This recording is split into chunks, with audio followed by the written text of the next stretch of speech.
Pour aller faire quoi, je ne sais pas. Ça, je peux vous dire. Je pense que les enquêtes au niveau de la zone opérationnelle vont nous situer. Donc, de retour, en retournant au camp, à pratiquement près de 200 mètres du poste du cantonnement.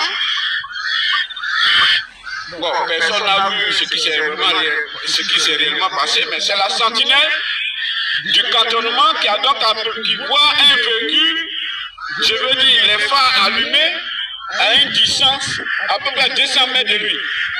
Donc il alerte maintenant sa hiérarchie qui désigne. Donc, selon l'explication du général de corps d'armée, de ce shérif Ousmane, ces explications ne tiennent pas. Et selon aussi la richesse de plusieurs sources, il paraît que le capitaine Guéhiba, qui sort de son poste de commandement et qui part en ville et qui revient et qui meurt de cette mort tragique, selon la source, c'est que Guéhiba aurait refusé d'effectuer des missions avec sa troupe vers la frontière du Mali. Donc cela n'a pas plu au gouvernement, parce que Guéhiba devenait une menace pour eux.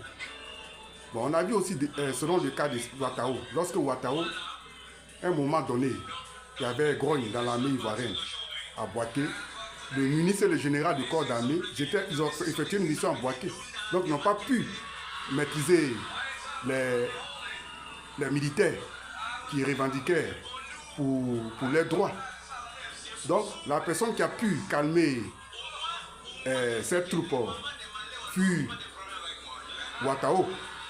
Donc pour eux, Ouattao était devenu une menace pour eux.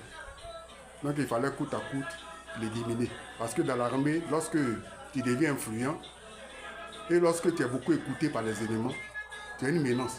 Parce que demain, un jour, bon, on peut te suspecter ou on peut, ça dit, imaginer que tu pourras faire un coup d'État. Donc cela fut le cas de Guéhiba, qui a refusé la mission. Et donc cela l'a coûté cher.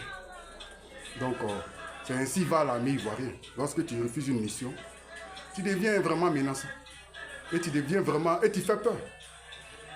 Donc, Shérif Ousmane lui-même le sait. Donc c'est ainsi va le régime. Donc il fallait tout à coup l'éliminer et puis bon, on n'en parle plus de lui pour tuer son influence. Donc c'est ainsi va la Côte d'Ivoire. Lorsque tu refuses une mission, bon, on t'élimine. Donc c'est ça, la Côte d'Ivoire. Donc avec ce pouvoir, c'est ça. L'éternel Birahima Ouattara et son grand frère, Alassane Ouattara.